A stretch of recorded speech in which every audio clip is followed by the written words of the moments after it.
everybody. It is Professor Brian J. Ford. He's many things, actually. I'm just going to read some of the things that you've done, Brian. It is... Oh, don't. No, I have to. I'm forced to. You've investigated microbe intelligence, spontaneous human combustion, the way blood coagulates, microscope development, loads of other topics. You're a contributor to encyclopedias, science editor for Guinness World Records. You presented your own BBC show. You hosted Food for Thought on Channel 4. And the thing I like most of all about Brian is Brian has an issue with experts, which is really my thing. Now, Brian has done an updated version of the Nonscience book from 1971. Did I pronounce that correctly, Brian? Yes, you did. The Americans always say nonsense. I've got to tell you, I had an American voice reading out manuscripts on Microsoft Word.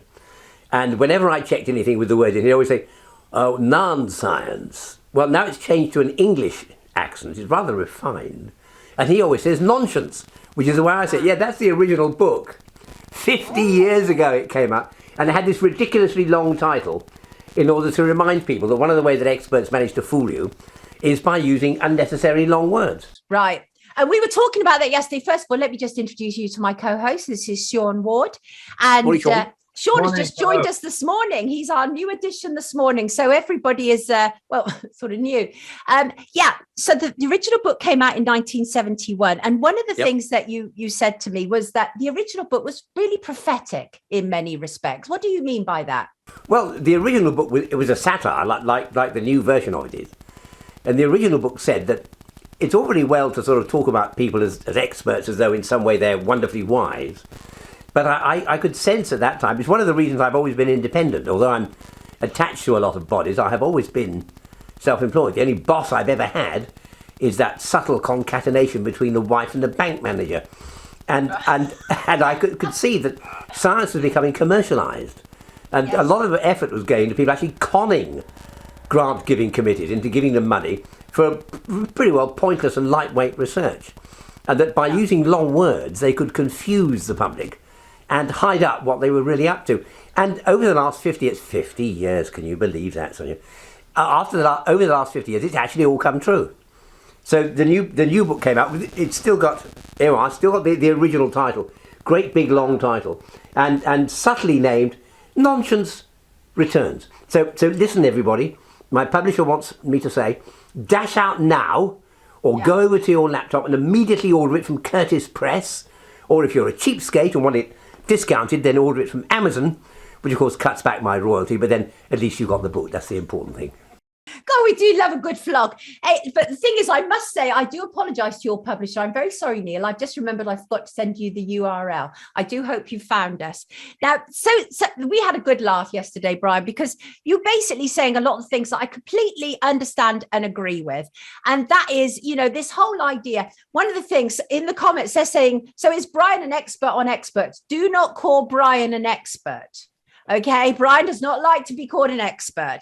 And because honestly, experts have been given a pretty bad name over the last 50 years, haven't they, Brian?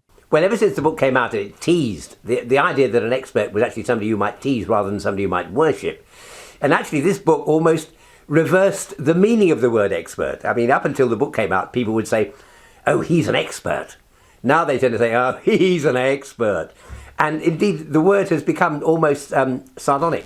But you see, the way that experts work is by taking something pretty slight and making it look terribly, terribly impressive, and by blinding the public with long words. I mean, if you go to the doctor and the doctor says to you, well, you've got a hell of a high temperature, but I've no idea why, you would come out and think, well, the doctor is useless, isn't he? But if the doctor says, you're suffering from idiopathic pyrexia, you'd come out and say, wow, that doctor's a genius. But idiopathic pyrexia means a high temperature, and I don't know why, but it says it in Greek, and that's what matters. Yeah, and that is ridiculous. They're loving this. Jolly good old sport, says Darren. This man is brilliant, and that's the whole thing. What I love about what Brian is doing is really just cutting through the nonsense, because one of the things it is absolutely right, Brian. There is gatekeeping taking place. And it is this whole thing of, if we fool them with sort of these big words, then they will understand our world, and our world becomes very elitist. And it is an elitist world, isn't it? Well, you've got this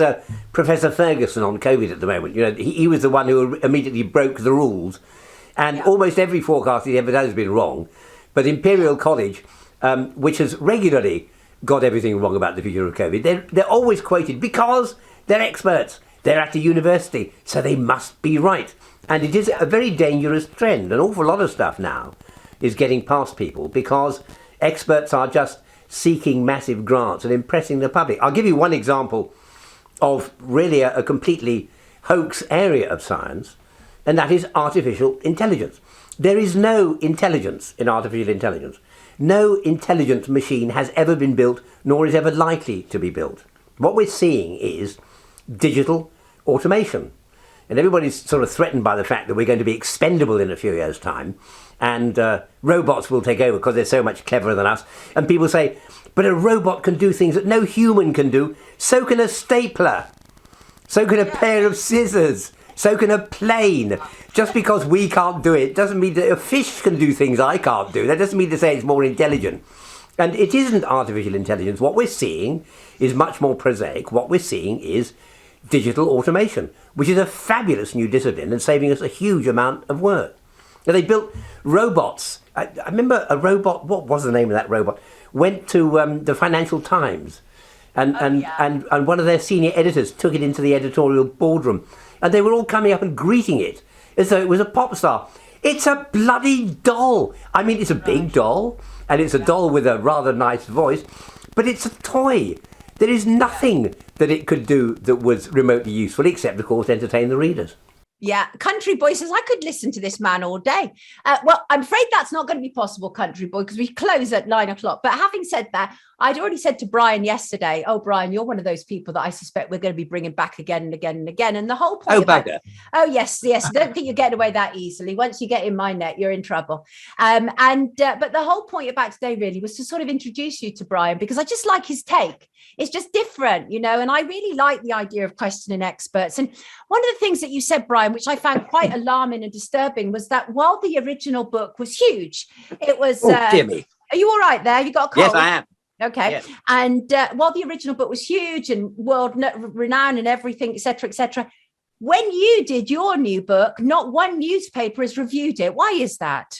Well, that is interesting, isn't it? You see, one of the things that the book said was that experts would come to sort of dominate the world and we'd all believe that they were authorities. Now, when the book came out, everybody thought, wow, this is an amazing wheeze.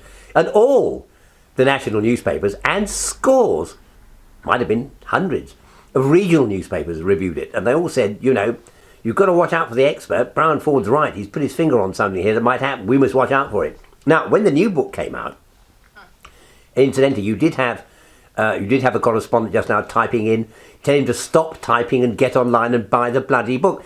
But when the new book came out, of course, the editors saw it and thought, but this is going to question the public's view of experts. This might cause them to doubt the scientific consensus. So nobody reviewed it, not a single newspaper. And the reviews online are enthusiastic. They say things like, this is the Bible of our times and it's a brilliant book. Bless you, whoever said that. But the point about it is that the regular press wouldn't touch it with a barge pole because it has come true. The people now have to respect what experts say and believe them implicitly, and you're not supposed to challenge them. So not a single newspaper published a single review. There were a couple of magazine articles here and there, and I wrote a few as well. But the reaction to the book was in such an amazing contrast to what happened in 1971. Look at that. What are your thoughts on that, Sean? I mean, this is a world that you understand, isn't it? Yeah, I mean, I think I've also been naive growing up to think, oh, the experts have said, so I'll just move on. And it comes down to the lab in the white coat and the dentist advert, and he's, but I was looking into some of the stuff you've done as well last night, Brian, and the plagiarism in science is what caught me. Oh, yes. And... Well, there are two things. Firstly, plagiarism. I mean, I've been plagiarized all the time. And I get regular emails from people who say, I've just seen a paper in a journal and somebody's plagiarised my work. They've stolen my discovery. And I write back and say, if you're in the public eye, if you've made an impression, people are going to steal your work. It's actually the ultimate compliment. If in science you haven't been plagiarised, it's because you haven't done anything decent. The moment you do, some miserable, two-faced, dishonest bastard is going to come along and steal your work and claim it's his own. In China, I think they say the majority of papers are plagiarised. They're not original. I mean, I've been plagiarised by people. I've just had, recently had big programme of research that we've been doing for 40 years, picked up and claimed as original by the Royal Society of London, no less. It's extraordinary how people do it. Oh yes, they steal your stuff all the time. But it is, at the end of the day, the ultimate compliment. Because if somebody steals your research, it says two things. The first is that they think your research is brilliant. And the second thing is that they can't do anything better themselves. So it is a compliment, isn't it, really? But this whole thing about we can't question the science is absolutely ridiculous, because that's the whole point about science. You must be able to question it, right? Yes.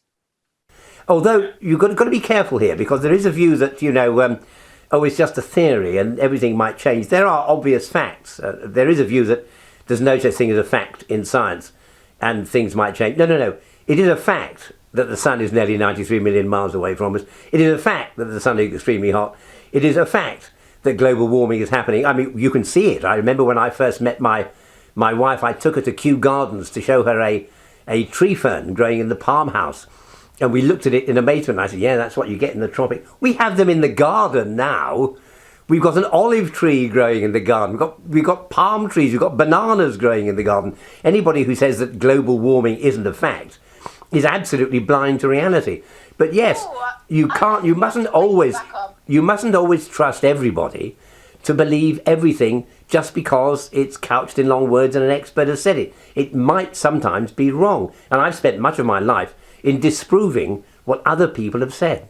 Well, I look forward to bringing you back on, not least because I want to talk about global warming with you. I want to talk about jabs with you. I want to talk about masks with you. We're going to save them for another time.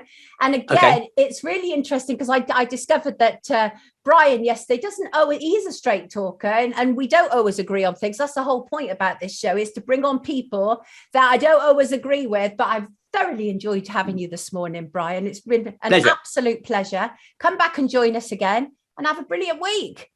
You too. Take good care of yourself. You look after yourselves. Thank you. Nice to meet you. Take care. Everybody. Bye-bye. Professor Brian Ford.